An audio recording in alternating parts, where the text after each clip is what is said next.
This is my video for release work of our middle lateral chain, or at least what I call our middle lateral chain. Like everybody calls everything a little bit different. So what I consider our middle lateral chain is our obliques, our external that run this way and our internal that run up.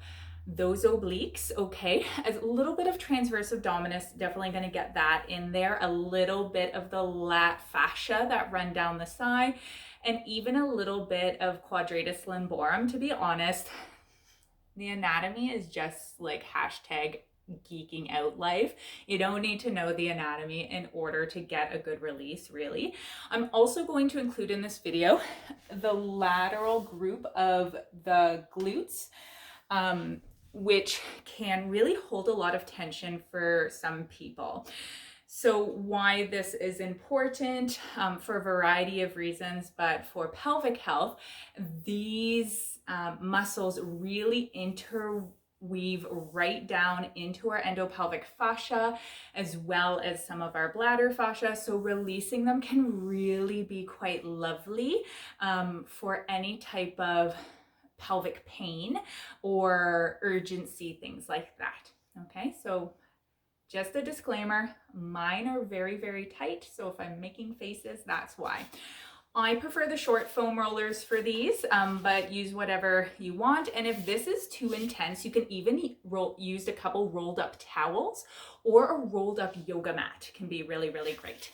All right, so first get really good at your reverse Kegel. Before we do this, I'm just gonna put this down here and just working up the nerve here.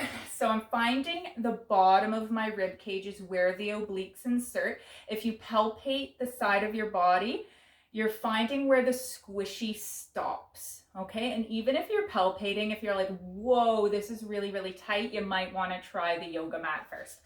Then we're just gonna lie down right at the bottom of the rib cage. I'm using my elbow to offload here, okay?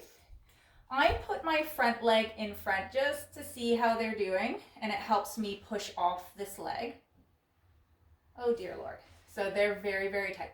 Now I'm gonna find, so I'm rolling backwards a little bit here, just exploring the muscle group, and you can roll forwards a little bit.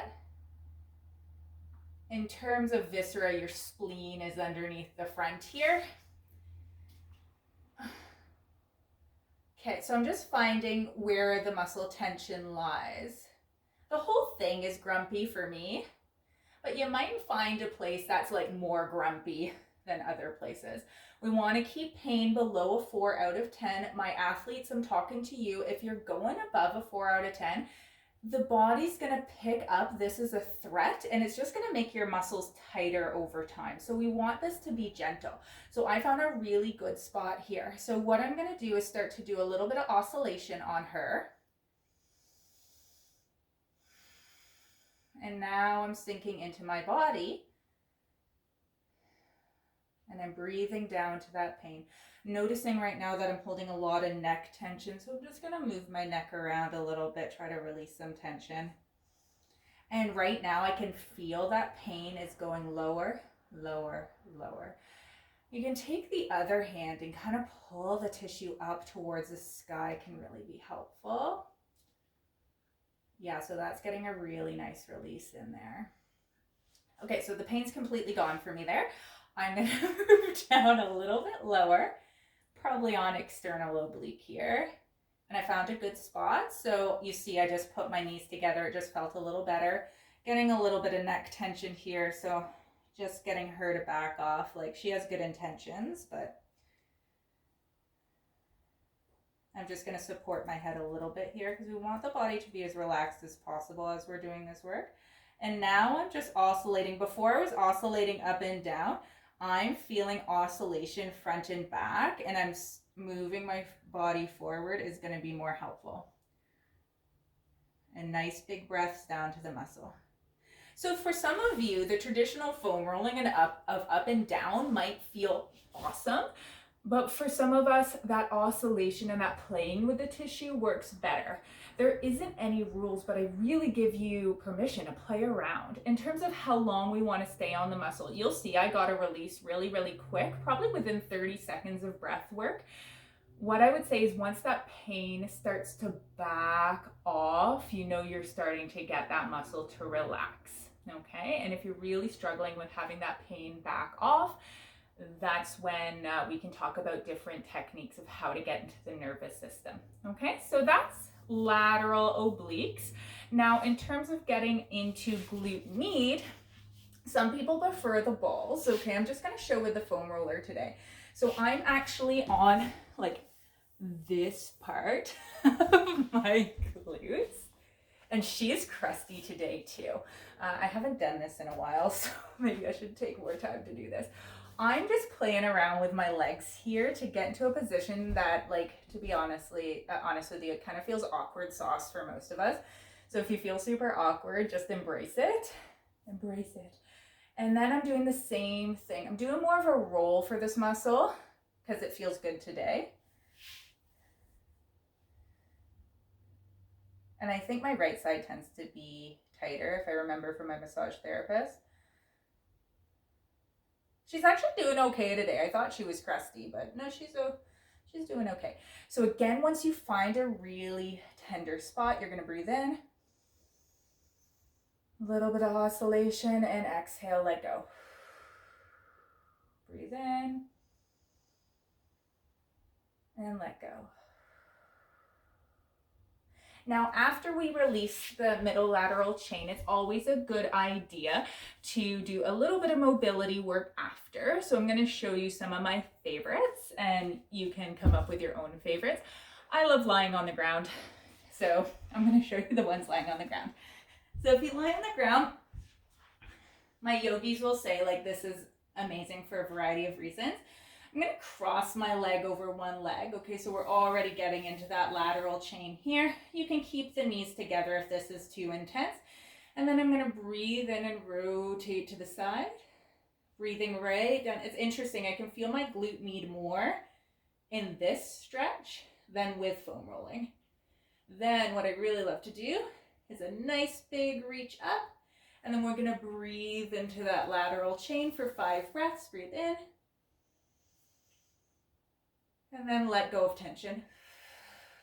As I breathe in, I'm reaching with the hand, I'm reaching with the leg.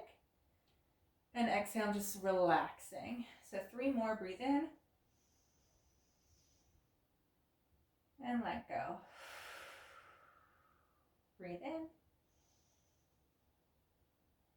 And let go. Breathe in. And let go. Fantastic. You are a rock star.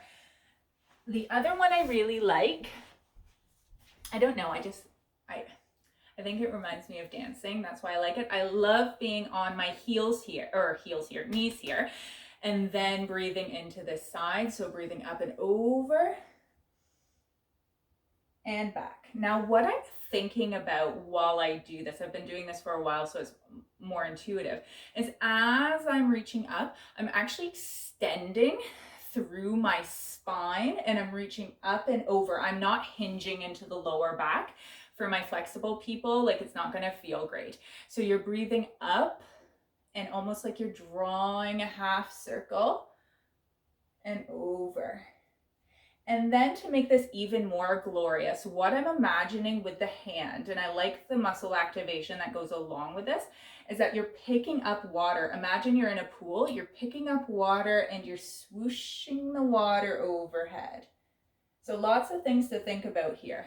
So breathing into that side, extending the spine, swooshing that water overhead. And then you might want to stay at end range. And I'm using this supporting hand to play around with movement, doing a little bit of rotation. Now, if we want to make this a little more integrative, what you could do, if you really want to get in there, is you're going to sit tall on your spine. Now, for some of us, if I go sideways, like this will happen. Okay, we want to get that pelvis out from underneath us. So what you could do is get a little pillow. It's my little mountain pillow. Just to put under your sit bones to help put you in anterior pelvic tilt. And we're gonna do this, and we're gonna do this to get that lateral chain on. And then we're gonna swoosh.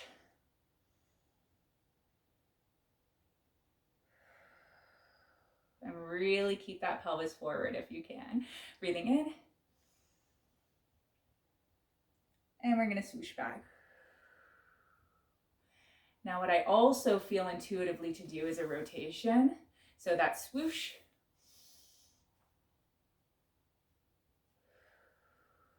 But that's my yogi background. But I think that feels really glorious. Breathe in. And back.